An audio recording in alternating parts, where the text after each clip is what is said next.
Yeah, so I've kind of picked up this extra insight about um, how you determine what your moon sign is. Perhaps this is, maybe I'm making this because, of the moon going into Aries, which I believe is, having the idea of it, which is where I believe my moon is, my moon placement would be at. Ironically, in my actual natal chart, it is in the 12th house. But my natal chart says that, I'm a Gemini rising with my moon in the 12th house in Taurus. But, it's up for discussion. I just want to say what I've noticed, what I believe, from my understanding of how I look at it. I agree in this regard, which all the other placements aren't necessarily like where it seems like they should be, but just in this one little aspect, just as a anecdote, something to mention, even though I don't want to like throw you guys off of how I view it, but would be to say that in like Eastern philosophies of astrology, in like Vedic astrology, it says that I'm a Taurus rising with my sun and moon in the 12th house, which that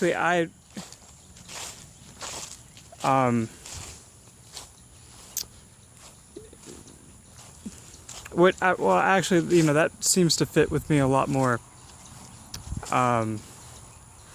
But it also says like my natal Saturn is like in Capricorn, and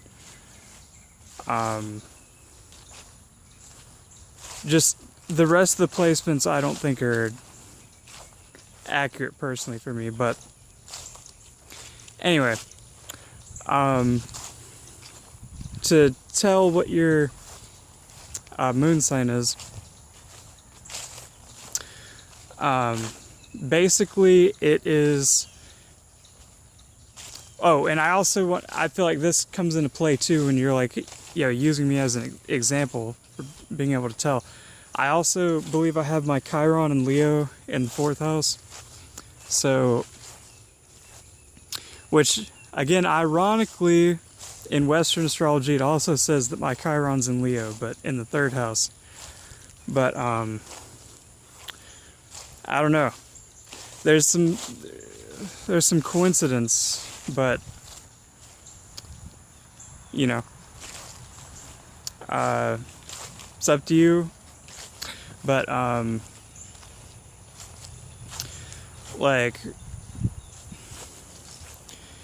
so I think that is what caused me to have a different view of the 4th house. Like, since other people find it easier to have a home because they don't have the Chiron there, then I can see how it could be more easily identified as, the house of home.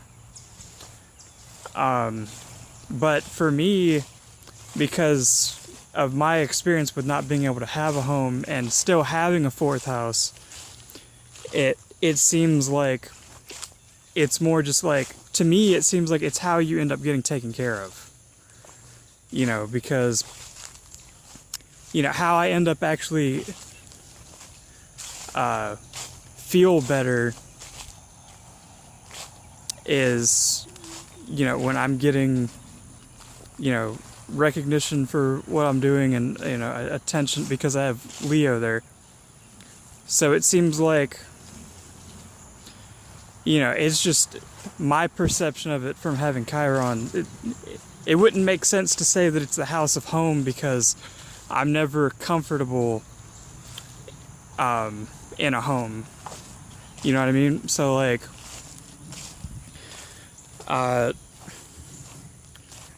like I'm always having to be, out of my house to feel better. But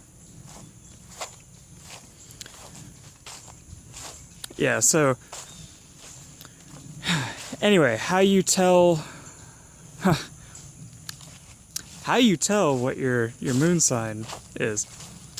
So your moon sign is how you react when your fourth house is not being balanced, taken care of. So it makes sense for my moon to be in the 12th house, because how I react when I'm not getting enough recognition for the work I've actually put in, because of course even that links back to it being in the 12th house, because it's, Aries is in the 12th, so no one sees how much energy I actually put towards making sure, like, and what I have to go through to keep my intention pure.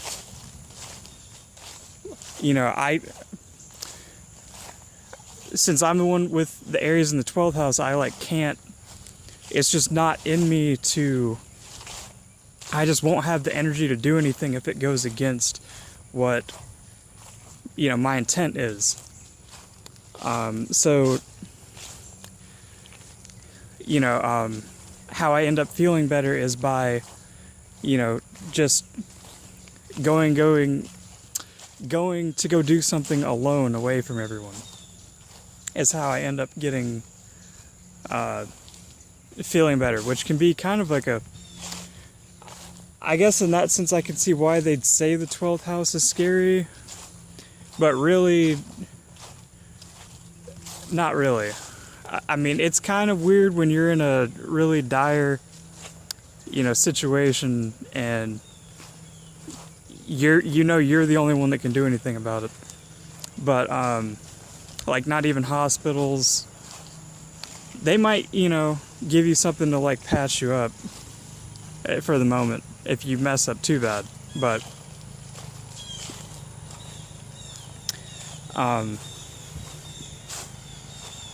ultimately I have to solve the problem. So I guess that's where, the anxiety or fear or whatever is, and then that's, exacerbated by, I have my Chiron there, so I know I'm super not going to get any help. So, it's this feeling of everything's on me. But, yeah, but, so for instance, if you, and then, this is a double fire sign thing going on, plus I'm teaching, so it's super fire stuff going on. So I apologize if it, I'm making it too much about me. But, I don't know, that's just what happens. So, I guess because I feel like, what's a better example, but, I don't know, say if you had, your moon,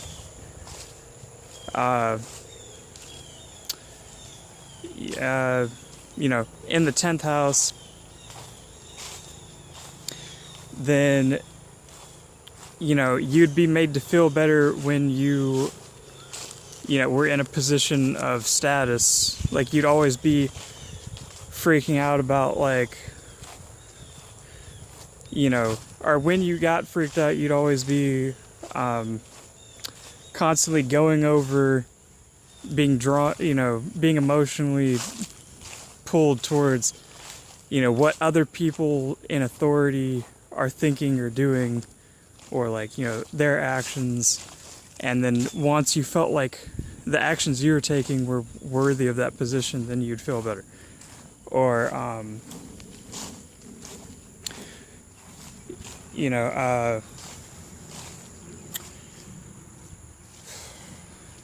let's see. I also don't know how long this phone's gonna record. But yeah. So,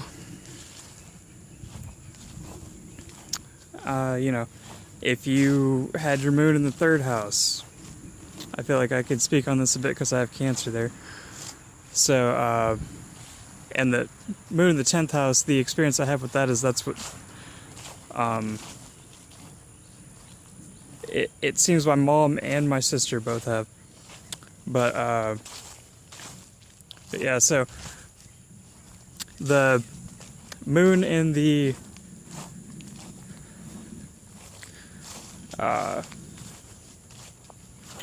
yeah, 3rd house would be like, you would be made to feel better. That would be the people that you just say, like, you know, let's go on a walk, or, you know, let's go to the store, or let's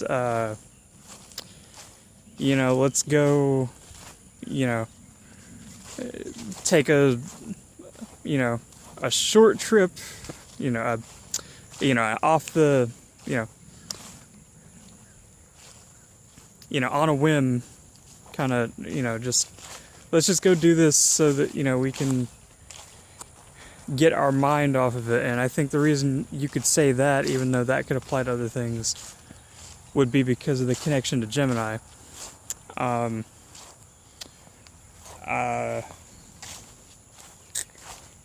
Like, or, you know, if you had your moon in the 6th house, then you might feel better, you know, going over, like, you know, going back to paying attention to, you know, your, like, kind of to-do list of, you know, feeling like the things that you're doing today are actually getting accomplished. You know, actually, like, you know, checking off. Like, I just see a moon in the 6th house person as someone that just really loves lists. Like, really loves knowing, like, when they got, you know, they finished this task or whatever, there's just, like, this big, huge weight just, like, lifted off of them because, like, they just, you know, it's one less thing they have to worry about because it's connected to Virgo, right? So,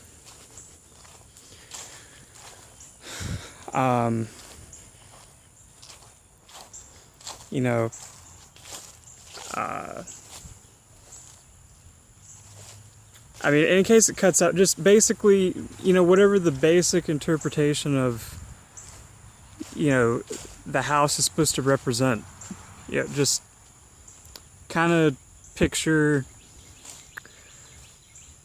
you know, if someone was made comfortable by, like, what that house represents, like, you know, how you would do it.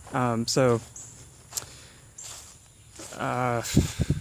let's see. You know, if someone has, like, their moon in the 5th house, you probably would feel a lot better, just, like, playing video games or something, or, like, you know, like, watching a movie, or going to a party, or, you know, just something like that, something, because it's connected to Leo, like, anything kind of, you know, fun, like, you know, just something fun, something, like, and then, of course, you know, whatever you would find fun depends on what sign's there. So, you might not enjoy parties, you know, you know, but whatever it is, that's just, like, you know, some type of game or something. But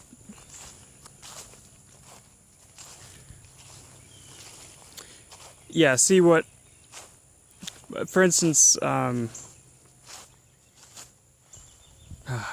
to go back to talking about myself again. Probably the Leo pulling it there. But, yeah. I think that's... I want to go through all the houses, but, like, just at this point in time and this like you know, this phone and the amount of memory that I have to work with, just it's not happening. So yeah, hope this was beneficial, and I will talk to you guys later.